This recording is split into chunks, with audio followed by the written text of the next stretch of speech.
제 눈에는 더 이상 사돈도 예의도 어떤 것도 보이지 않았습니다. 그 순간 저는 제 딸을 괴롭힌 대가를 반드시 이 악마 같은 여자에게 돌려줄 것이라고 맹세했습니다. 저는 올해 환갑을 훌쩍 넘긴 세월에 언제 이렇게 빨리 흘러는지 모르겠지만 짧지 않은 시간을 사는 동안 저도 참 고생이 많았었습니다. 남편은 제가 젊었을 때 갑작스럽게 세상을 떠났고 그때부터 저는 이 세상에 홀로 남겨진 듯 했습니다. 앞에 침침했고 어린 자식 셋을 품에 안고 어떻게 살아가야 할지 막막하기만 했습니다. 하지만 저는 주저한 자일 쓸 수 없었습니다. 어린 자식들의 눈망울이 저를 일으켜 세웠으니까요. 그렇게 자식들을 바라보며 그날부터 저는 그야말로 억척스럽게 살았습니다. 새벽부터 나가 식당 주방 보조를 하고 낮에는 파출부로 남의 집으로 가며 청소를 하며 안 해본 일이 없었어요. 정말 말 그대로 저는 몸이 부서져라 일했습니다.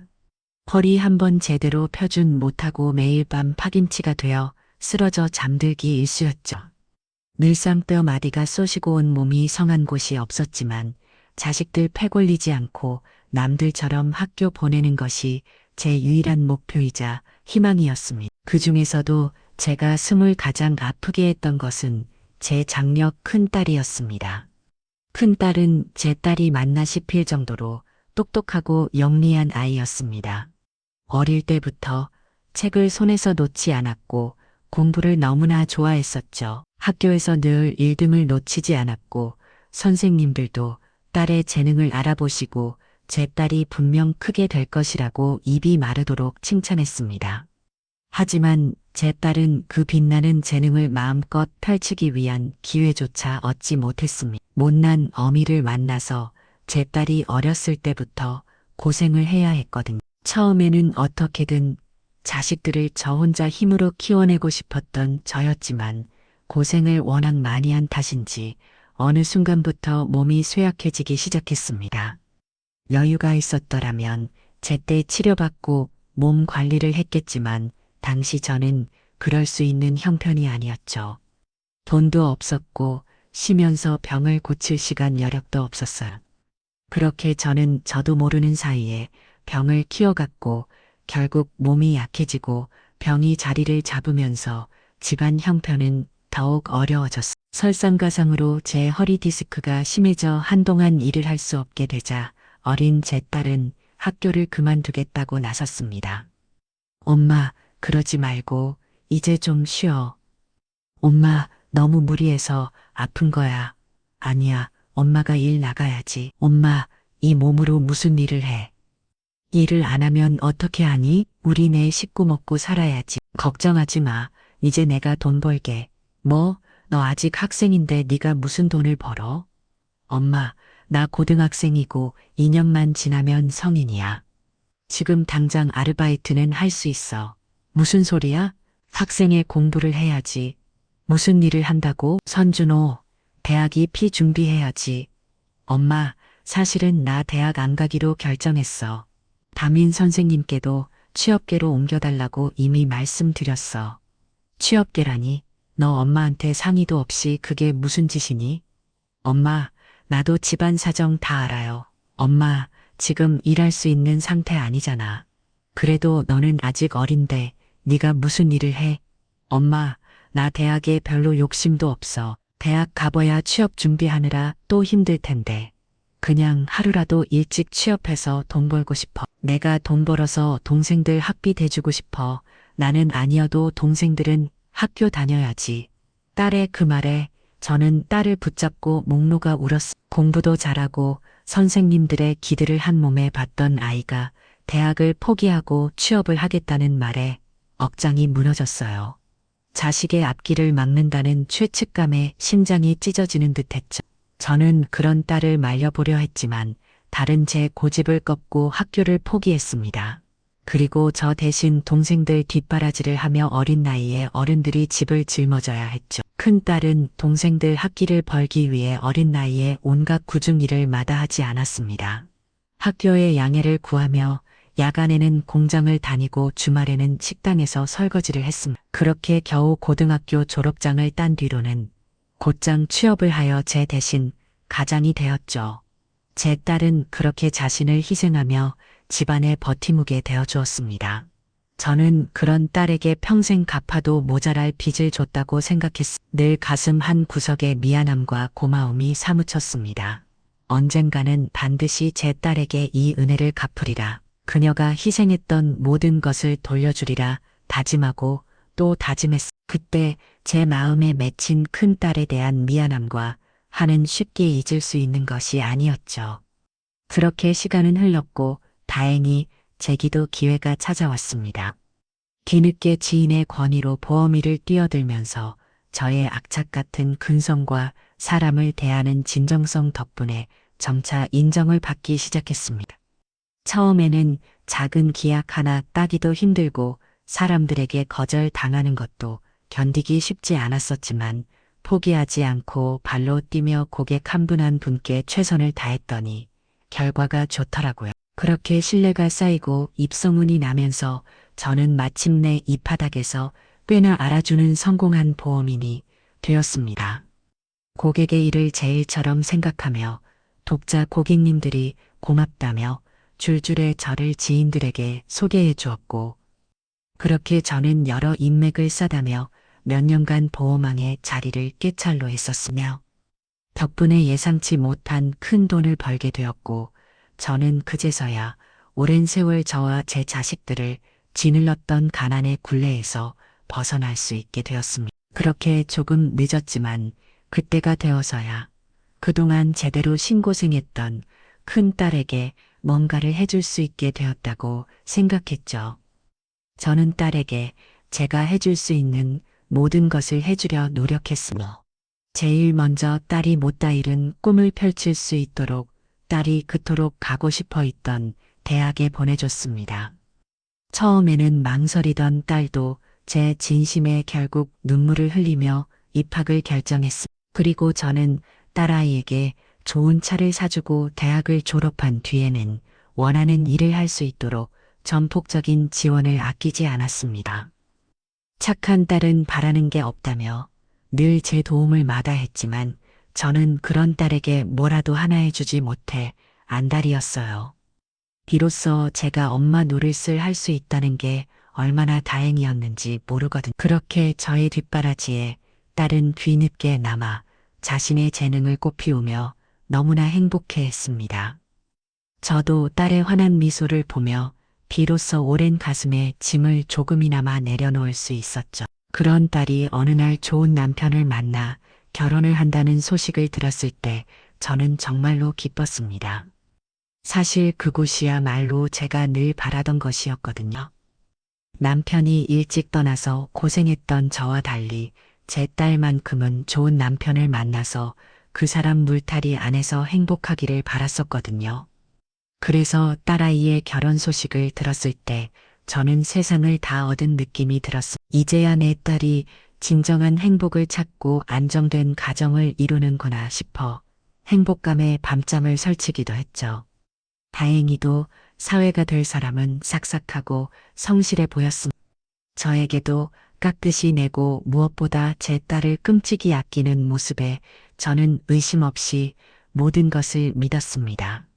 딸이 시집가서도 잘 살기만을 바라는 마음에 저는 사위의 사업에도 큰 돈을 아낌없이 빌려주었습니다. 그렇게 제 모든 것을 걸고 딸의 행복을 빌었어요. 다른 제 바람대로 누구보다 행복한 결혼식을 올렸고 그렇게 모든 것이 완벽하다고 믿었습니다. 고생만 했던 딸아이는 이제 걱정 없이 행복할 것이고 저는 딸에 대한 걱정을 내려놓고 이제 편안하게 남은 여생을 보낼 수 있을 것이라고 생각했습니다. 하지만 그것은 저의 단단한 착각이었습니다. 완벽한 행복이라고 믿었던 그 모든 것이 한순간에 산산조각 날 것이라는 것을 저는 그날 폭우 속에서 제 딸의 비참한 모습을 보기 전까지는 꿈에도 알지 못했습니다. 너무나도 늦게 제 딸이 제게 숨겨왔던 지옥 같은 현실을 마주하게 된 것이었죠. 폭우가 매섭게 쏟아지던 그날 딸아이는 마당에서 이불을 빨고 있었습니다. 좋은 집안에 시집가서 귀부인처럼 살 거라 생각했던 제 딸이 대감집 노비도 안 할 짓을 하고 있었죠. 그리고 그 모습을 사부인이라는 여자가 웃으며 지켜보고 있었어요. 그날 제 눈에 비친 사부인의 실소는 단순한 비웃음이 아니었습니다. 그것은 제 딸의 고통을 즐기는 지독한 악마 같은 모습이었습니다. 그 한 장면만 보고도 그동안 딸아이의 고생이 완전히 느껴지더군요. 저는 끓어오르는 분노를 억누르며 이를 악물었습니다. 60년 넘게 살아오면서 저는 그 어떤 상황에서도 이상을 잊지 않으려 노력했던 저였는데, 하지만 제 딸이 저렇게 당하고 있는 모습을 보니 그동안 제가 써왔던 모든 인내심이 한순간에 바닥으로 곤두박질 쳤습니다. 사돈, 이게 뭐 하네 주십니까? 제 목소리는 비소리를 뚫고 날카롭게 뻗어나갔습니다. 그제서야 제 존재를 알아챈 사부인은 제 목소리에 움직이라며 눈을 동그랗게 떴지만 이내 그 눈에는 불쾌함과 경멸이 가득했습니다. 어머, 깜짝이야. 귀찮아 떨어지는 줄 알았네. 아니, 사돈이 여기는 어쩐 일이세요? 이렇게 비가 오는데 미리 연락이라도 주시지 그랬어요. 누가 연락도 없이 막 찾아오나요? 예의도 없이. 사돈은 아무렇지 않은 듯 제게 인사를 꺼냈습니다. 하지만 그 여자의 말은 비꼬는 듯한 어조로 가득했죠. 제 딸이 비 속에서 처참하게 입을 빨고 있는 것을 보이고도 아무렇지 않은지 저에게는 마치 갑자기 찾아온 제가 예의 없는 방문객이라는 듯 비아냥거리는 태도였습니다. 그 여자의 뻔뻔함과 악랄함에 제가 떨렸죠. 뭐라고요? 지금 그런 말이 나오나요? 사부인은 내 딸이 지금 뭘 하고 있는지는 안 보이십니까? 이 폭우 속에 제 딸이 왜 저러고 있어야 하는 거죠?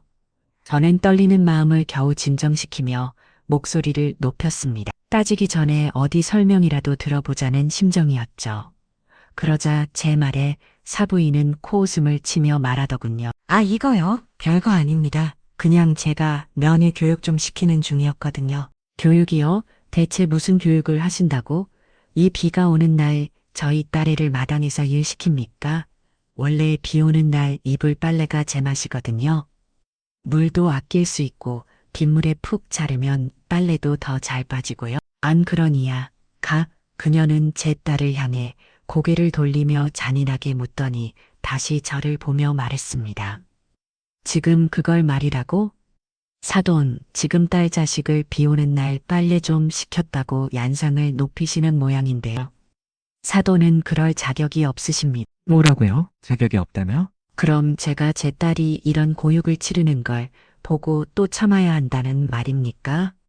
세상에 자기 딸이 고생하는 걸 보고 참을 수 있는 사람이 어디 있어요? 사돈, 며느리는요? 원래 시집오로 하면 글시대식 식구가 되는 겁니다. 그러니까 제 마음대로 가르치고 교육시킬 관리가 저한테는 있다는 말이죠. 제가 데리고 있어 보니 얘가 뭐 제대로 할 줄 아는 것도 없고 교육이 영웅망이더라고요.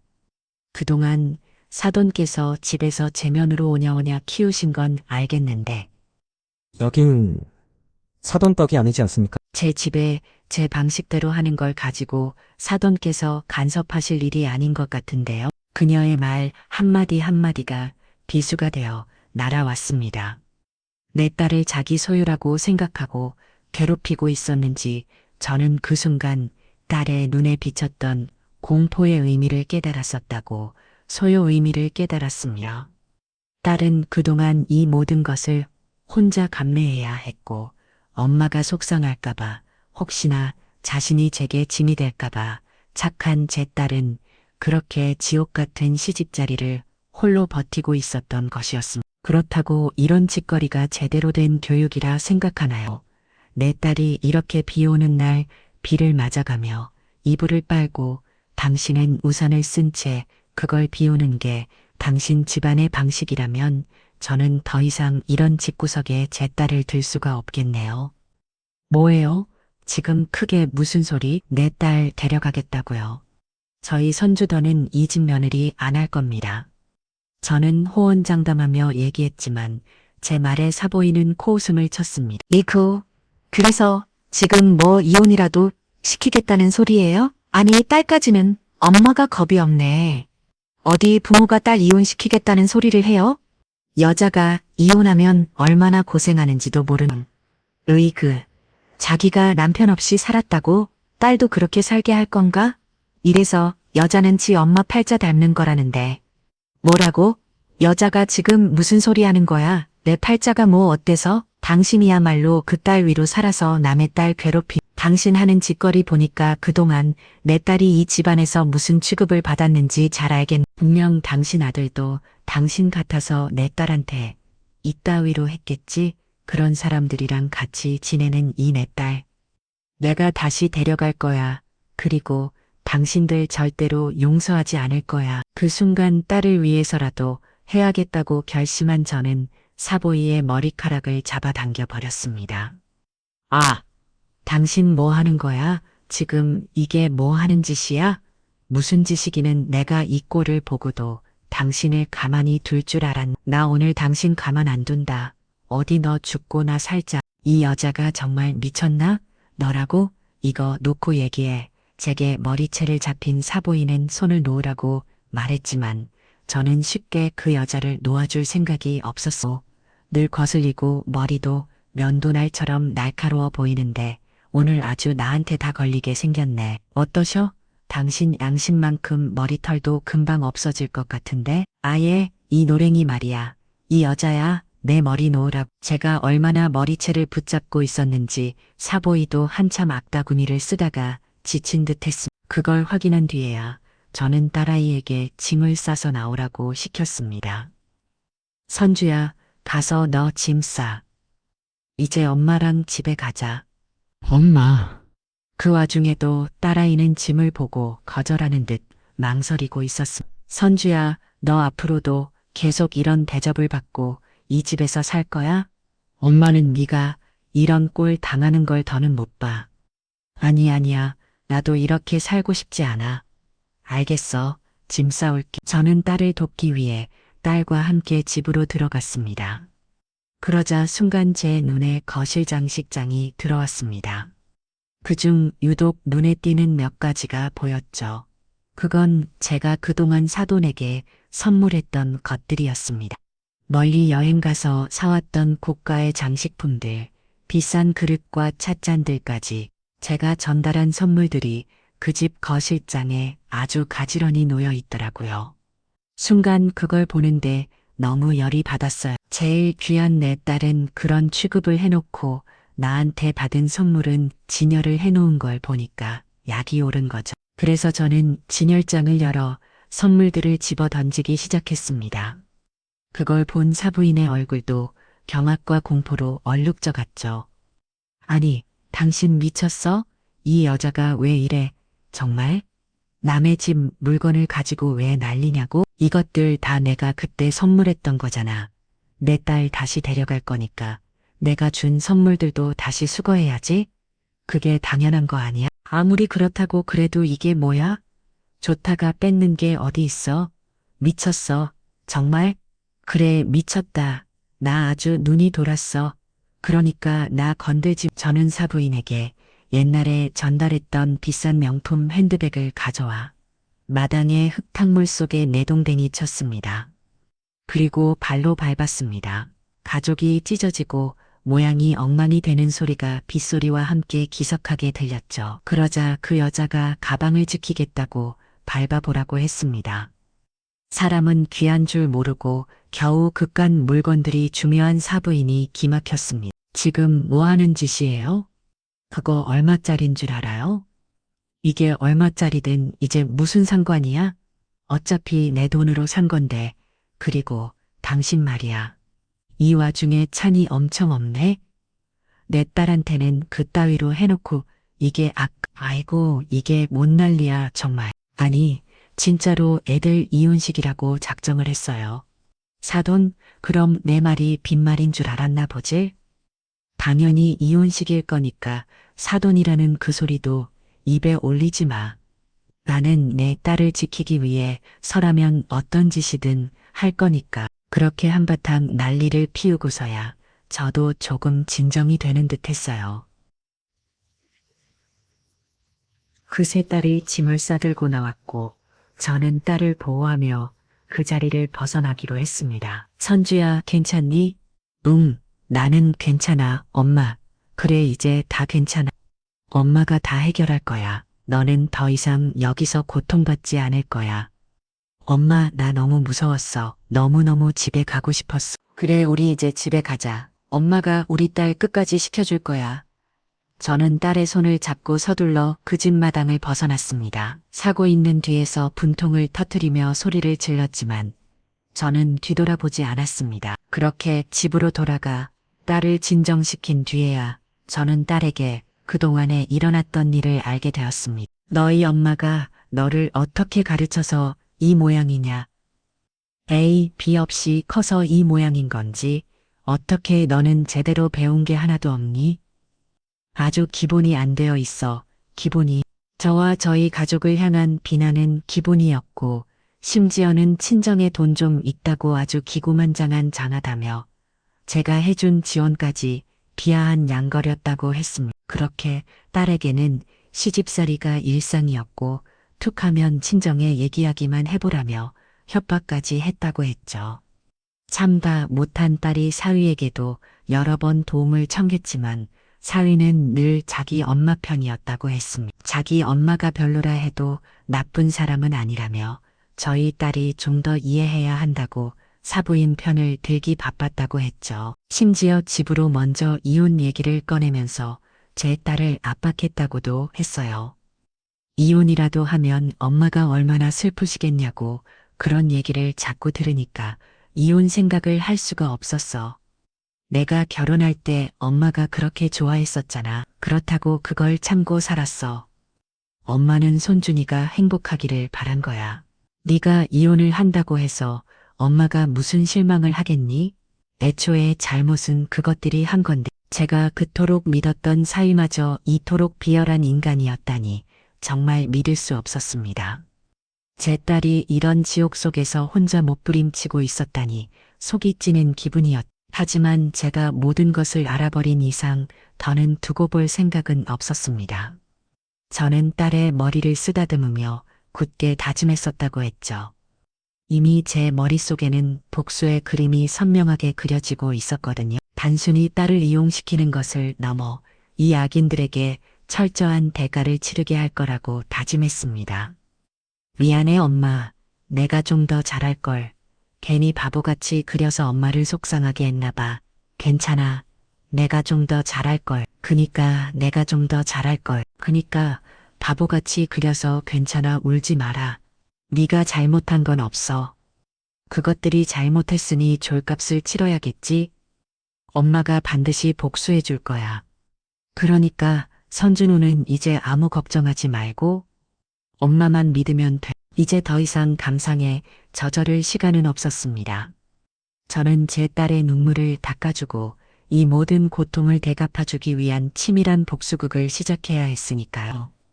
가장 먼저 제가 해야 할 일은 제가 사위에게 빌려준 사업 자금을 회수하는 것이었습니다. 딸이 결혼할 적 저는 제 딸에게 지극정성인 사위를 좋게 봐왔고 그런 사유가 사업을 하겠다며 제게 도움을 구했을 때 단번에 사위를 놓았습니다. 제가 그렇게 한다면 제 딸이 그 집안에서 더 대접을 받고 사위도 제 딸에게 고마워할 거라 생각했거든요. 그런데 그 심하게도 그 인간들은 제 딸을 돈 줄러만 보고 그런 짓을 벌었네요. 그렇게 저는 곧장 변호사에게 전화를 걸었습니다. 제 오랜 변호사는 제가 신뢰하는 몇도 안 되는 사람이었습니다. 변호사님, 급한 일이 있습니다. 예, 사모님, 무슨 일이십니까? 보험 관련된 일일까요? 아니요, 그것보다는 제 개인적인 일이네요. 제 딸 이혼시키려고 해요. 그래서 사위에게 제가 빌려준 사업 자금을 즉시 회수해야겠습니다. 제가 가장 먼저 한 것은 사위의 사업 자금 회수였습니다. 당시에는 딸의 행복을 위한 투자라고 생각했지만 이제는 그 돈이 저들을 목줄을 줄 첫 번째 시작이었습니다. 저는 변호사에게 최대한 빠른 시일 내에 대역은 반환 소송을 지키고 동시에 사위의 사업체 재산을 감유 신청하도록 지시했습니다. 그리고 며칠 후 변호사로부터 연락이 왔습니다. 대역은 반환 소송 서류가 사위에게 전달되었고 사업체 재산에 대한 감유 신청이 법원에서 받아들여졌다는 소식이었죠. 사위는 설마 제가 진짜 이렇게 나올 줄은 꿈에도 몰랐던 모양인지 그제서야 길길이 날들며 제게 전화를 했습니다. 장모님, 아니 갑자기 이게 무슨 소리예요? 반환이라뇨? 이렇게 갑자기 돈을 빼가시면 어떻게 하라는 거예요? 사업하러 사람 죽으라고 그러시는 겁니까? 내 딸이 자네와 이혼을 해야 하는데 내가 자네 편의를 봐줘야 할 이유는 없지 않나요? 그러니까 당장 내 돈 대턴에게 더는 자네한테 내 돈 10원 하나 주고 싶지 않거든. 진짜 왜 이러세요? 지금 장모님한테 얼마나 잘했는데 이러실 수 있어요? 내 딸한테 한 짓을 내가 다 하는데도 그런 뻔뻔한 소리를 하네. 자네 그 말 후회하게 될 거야. 사위의 뻔뻔한 적반하장 태도에 저는 실수를 금지 못했습니다. 내 딸을 그 꼴로 방치해 놓고도 할 말이 있다니 정말 기가 막혔죠. 마음 같아서는 그 입을 찢어놓고 싶었지만 제가 할 복수는 겨우 그런 것이 아니었습니다. 그들 입에서 잘못했다는 말이 절로 나올 수 있을 정도로 그들을 나락으로 떨어뜨리는 게 제가 정말 원하는 복수였으니까요. 저는 제대로 본드를 보여주기로 했습니다. 그렇게 제가 사위에게 했던 투자를 철회하고 자금줄을 틀어지자 사위의 사업은 어려워지기 시작했습니다. 가음료로 인해 신용도가 떨어지고 거래처들이 불안감을 느끼며 결제를 늦추거나 계약을 취소하는 사태가 벌어졌습니다. 사업은 빠르게 휘청거리기 시작했죠. 하지만 저는 거기서 멈추지 않았습니다. 저는 제 보험업 인맥을 활용하여 사돈댁의 사업과 관련된 정보를 수집했습니다. 사돈은 작은 건설업체를 운영하고 있었는데 구멍가게 수준인 사업이었지만 그렇기에 빈틈이 더 많을 거라 생각했죠. 그렇게 저는 오랜 기간 관행처럼 해오던 편법적인 기약이나 탈색 의혹 등 작지만 치명적인 약점들을 찾아내기 시작했습니다. 제가 가진 인맥 중에는 세무 전문가와 건설 관련 공무원도 있었거든요. 그리고 며칠 뒤 사돈댁 건설업체에 대한 세무조사가 시작되었다는 소식이 들려왔습니다. 그리고 엎친 데 덮친 격으로 사돈댁 건설업체의 주 거래 은행에서 대출 상황 압박이 들어오기 시작했죠. 물론 그것도 전부 저의 인맥을 통한 입김 때문이었습니다. 저는 절대로 그들을 용서할 생각이 없었고 제대로 벌을 주고 싶었거든요. 그렇게 사위와 사돈의 사업은 걷잡을 수 없이 어려워지게 되었습니다. 당장 마가야 활동이 수천소억이었지만 어느 은행에서도 그들을 도와줄 생각이 없어 보였죠. 그때서야 사돈 부부는 사태의 심각성을 깨달은 듯 했지만 때는 이미 너무 늦어버린 후였습니다. 그러는 사이 가장 중요했던 저희 딸의 이혼 소송도 순조롭게 진행되었습니다. 제가 고용한 변호사는 이혼 전문 변호사 중에서도 손꼽히는 사람이었거든요. 변호사는 제 딸이 그동안 시댁에 섞였었던 정신적, 육체적 고통에 대한 증거 자료를 철저히 수집했고 사위가 저에게 사업 자금을 빼돌리려 했던 의도와 딸에게 가한 압박까지 모두 발견했습니다. 하지만 그 모든 증거들 앞에서도 사위는 법정에서조차 뻔뻔하게 나왔습니다. 저는 너무 억울합니다. 편출하냐? 애초에 장모님이 제 사업에 투자하신 돈인데 왜 갑자기 회사하려는지 모르겠습니다. 그리고 저는 이혼할 생각도 없었고 저희 부부는 아무 문제도 없었어요. 저희 어머니도 그냥 평범한 시어머니일 뿐이지 협박을 한다거나 강압적으로 며느리를 대하신 게 아닙니다. 문제를 할 게 있다면 아내가 피우식이 심해서 과대망상을 했던 게 문제겠죠. 장모님도 지금 딸의 편에만 서셔서 오해하시는 거예요. 상위는 끝까지 말도 안 되는 소리를 지거렸습니다. 하지만 저희 쪽에서 제출한 증거들은 너무 영악했고 변호사는 사위의 모든 주장을 논리적으로 반박했습니다. 특히 제가 사위에게 보낸 수억 원의 이천의 엽과 사위가 사업 관련해서 저에게 보낸 감사 문자, 그리고 딸이 힘들 때마다 사위에게 보였던 문자 메시지 등은 결정적인 증거가 되었죠. 거기에 용기를 내준 딸의 증언도 한몫했습니다. 비록 많이 힘들어했지만 다른 용기를 내어 법정에서 심우한 남편에게 당했던 모든 일들을 담담하게 이야기했습니다. 그런 딸의 눈물과 진심이 판사님에게도 전해졌는지 결국 법원은 사위에게는 막대한 위자료와 재산 분할을 명하는 판결을 내렸어. 제가 그동안 사위에게 빌려준 사업 자금은 물론 결혼 생활 동안 벌어들인 수입과 저의 지원으로 마련된 재산까지 모두 딸의 몫으로 인정될 수 있었죠. 그렇게 이혼 소송이 끝나가는 사이 사돈떡의 사업은 이제 완전히 별 한 끝으로를 올렸습니다. 사돈의 건설업체는 세무조사 추징금을 맞으며 희청이었고 은행 대출 해소까지 겹치면서 완전히 파산 위기에 놓였습니다. 그다가 이미 소문이 날 대로 나버려서 더 이상 그들을 돕겠다는 사람도 없었어요. 그렇게 기고만장했던 그들이 비로소 바닥에 떨어진 거죠. 그러자 그제서야 그 인간들이 저와 제 딸에게 잘못했다고 빌러오더라고요. 사돈, 저희랑 얘기 좀 합시다, 예? 이제 와서 무슨 얘기? 나는 당신들이랑 할 말 없어요. 아이고, 제발, 저희 좀 살려주세요. 우리 이제 정말 죽게 생겼습니다. 제발 좀 예정이라도 생각해 사려도 좀 도와주세요. 대체 뭘 살려달라는 겁니까? 이미 그쪽 아들과 우리 딸은 이혼 판결도 끝났고 우리가 더 이상 사돈지간도 아니지 않나요? 제발 이 사돈 제가 다 잘못했습니다. 제가 정말 큰 실수를 저질렀습니다. 사돈께 정말 염치 없지만 사돈만 이해해 주신다면 저는 아이들이 다시 잘 지냈으면 합니다. 글쎄요. 내가 왜 그래야 하지? 게다가 그쪽 집안 개판 난 거라도 잘하는데 당신들 못 볼 게 있다고 내 딸을 내어주겠어요. 제 비아냥거림에 사돈의 목소리가 격앙되었습니다. 그리고는 금세 본색을 드러내서 저한테 따지다군요. 아니, 애초에 이게 다 누구 때문인데요? 이게 다 사돈 때문에 이렇게 된 거 아니에요. 사돈이 우리 회사에 세무조사 넣고 언론에 제보하고 은행에 압력 넣어서 우리 회사 다 나아가게 생겼다고요. 글쎄, 저는 잘 모르겠는데요. 제가 그랬다는 증거라도 있나요?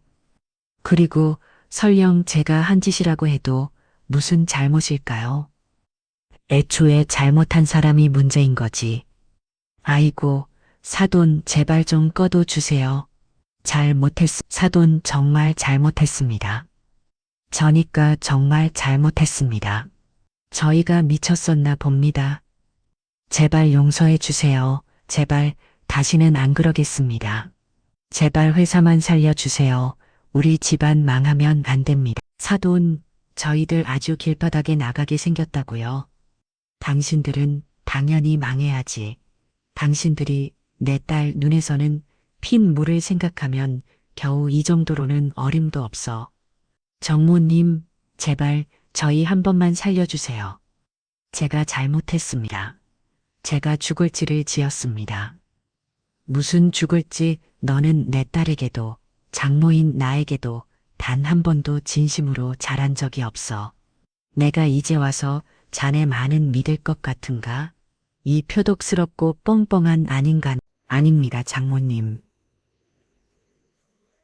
제가 정말 반성하고 있습니다. 제가 한데 정신이 나가셨나 봅니다. 제발 저 좀 용서해 주세요. 제발 저만이라도 좀 살려주세요. 저희 이제 직장도 잃고 사업도 망하고 친구들도 다 저를 욕합니다. 제가 진짜로 죽기 생겼어요, 장모님. 내가 살아보니까 사람이 겨우 그런 걸로 죽지 않더라. 죽고 싶은 심정이 들려면 내 딸의 겪은 정도의 고통은 겪어야지. 내 딸은 매일매일 숨막히는 지옥 속에서 너희 엄마와 너희 비열함에 죽어가고 있었어. 너는 그저 미 엄마의 비위를 맞추고 내 돈을 갈취하랬던 기생충에 불과해. 장모님, 제가 정말 죄송합니다. 저 이제 정말 잘할 겁니다. 선주한테도 잘하고 장모님한테도 평생 충성하겠습니다. 그러니까 제발 한 번만 기회를 주십시오. 기회를? 너한테 기회를 준다면 네가 내 딸에게 다시 한번 칼을 꽂지 않으리라는 보장이 어디 있나?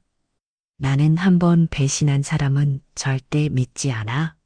그리고 너희에게 또 기회를 줄 정도로 마음이 넓지도 않거든. 나는 내 딸만큼 착하지 않아서 말이야. 사돈, 제발 이러지 마십시오. 저희 아들 좀 제발 봐주세요. 그러는 당신은 내 딸을 봐줬나? 아니면 당신 아들이 내 딸을 봐줬... 당신들은 내 딸을 그렇게 짓밟아 놓고 그런 소리가 잘 도 나오네. 제발요. 제가 어리석었습니다. 그러니까 제발 한 번만요. 아니, 이제 더 이상 기회는 없어. 저린가 앞으로 평생 고생하면서 당신들이 무슨 잘못을 저지른 건지 반성이나 해. 그들은 그 후로도 며칠이나 비가 오나 눈이 오나 저의 집으로 찾아와 애원했습니다.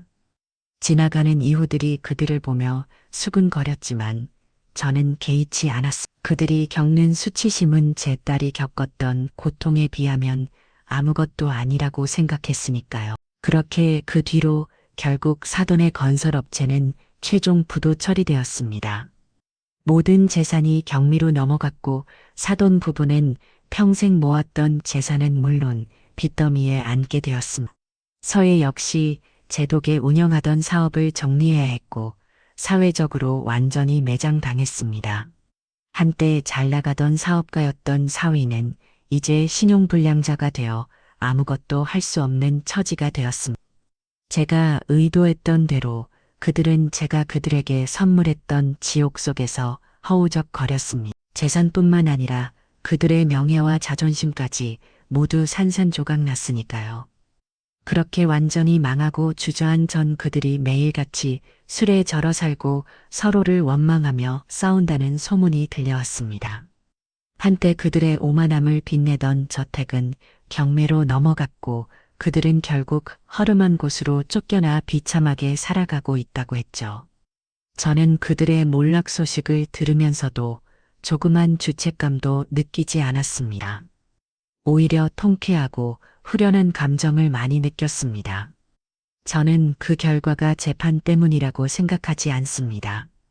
그들은 그저 자신들의 손으로 뿌린 씨앗을 거두었을 뿐이었어요. 사돈들의 처참한 몰락 소식은 제게 더 없는 통쾌함을 안겨주었지만 제 마음속 가장 큰 목표는 오직 하나였습니다.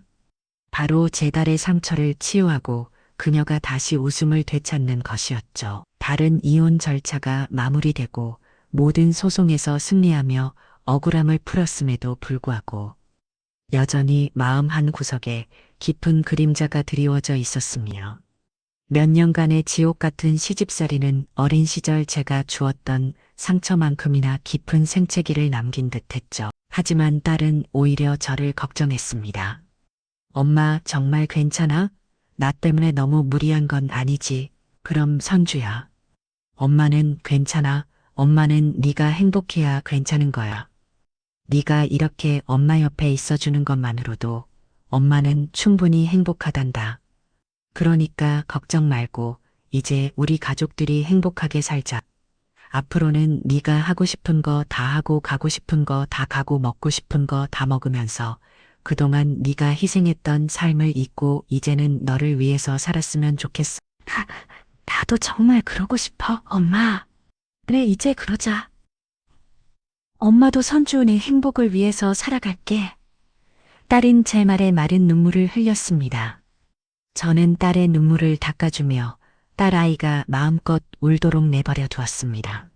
어쩌면 그동안 억눌렸던 슬픔과 분노가 이제야 터져 나오는 것인지도 모른다고 생각했거든요. 그렇게 딸의 상처를 치유하기 위해 저는 딸에게 여행을 제안했습니다.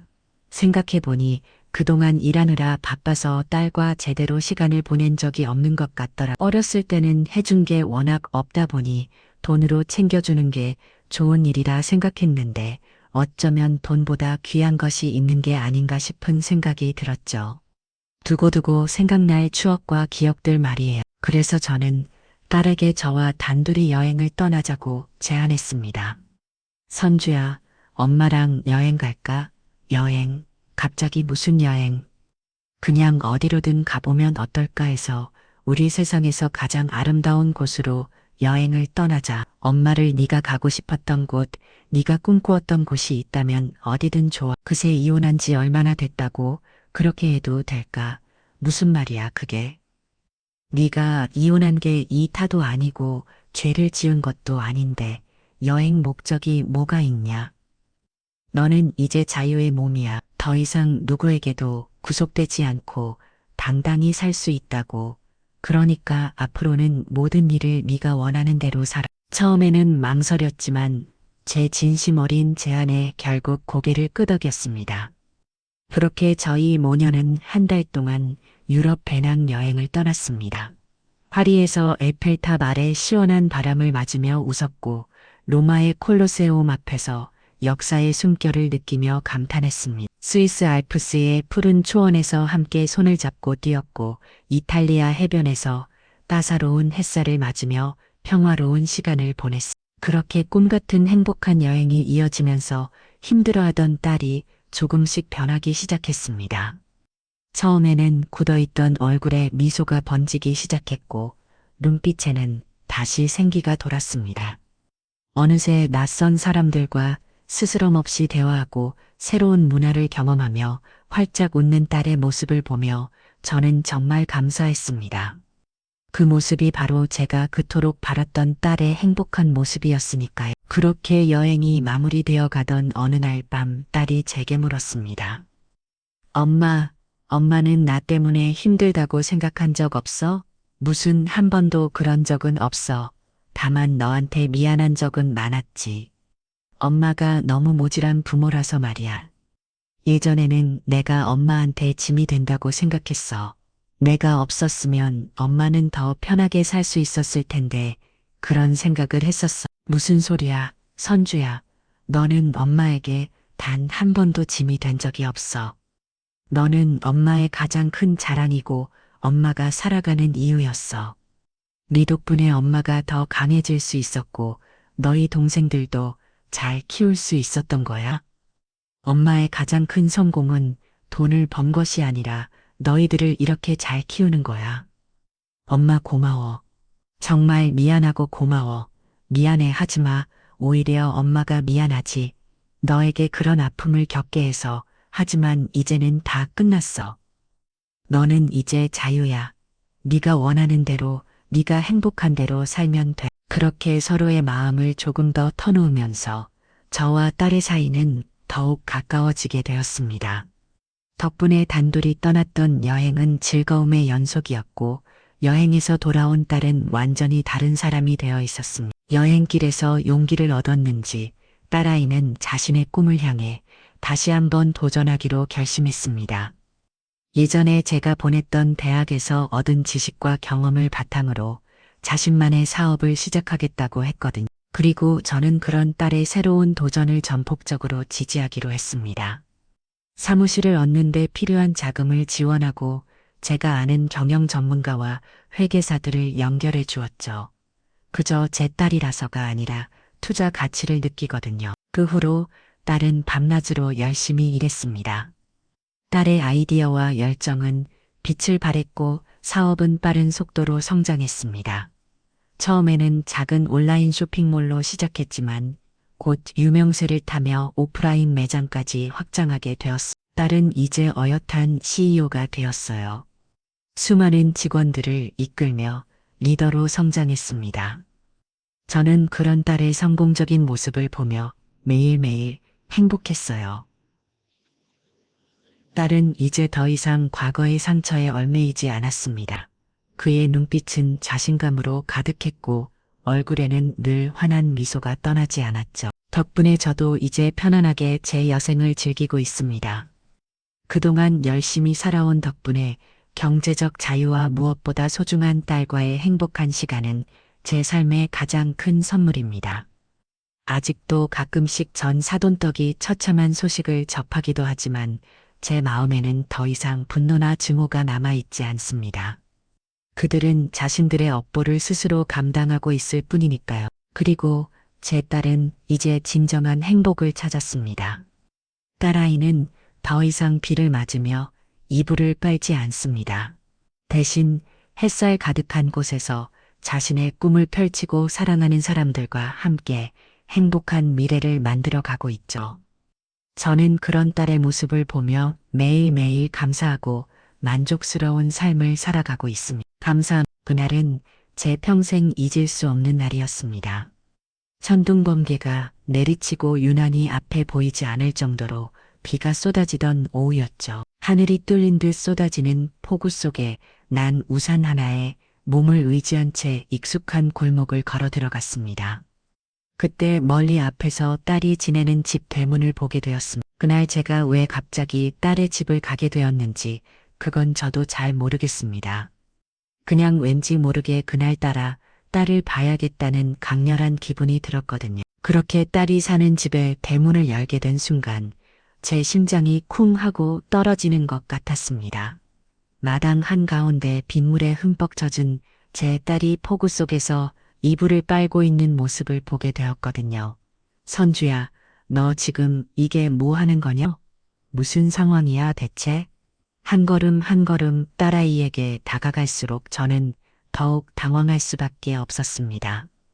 눈에 익은 그 모습은 틀림없는 제 딸이었지만 딸이 왜 그러고 있는지 이해할 수 없었거든요. 저의 귀한 첫째 딸은 차가운 빗물 속에서 자만 눈뜨고 볼 수 없으면 그 비참한 모습으로 이불을 빨고 있었습니다. 빗물인지 눈물인지 모를 액체가 딸의 얼굴을 타고 흘러내렸고 얼마나 그러고 서 있었던 건지 입술은 새파랗게 질려 있었습니다.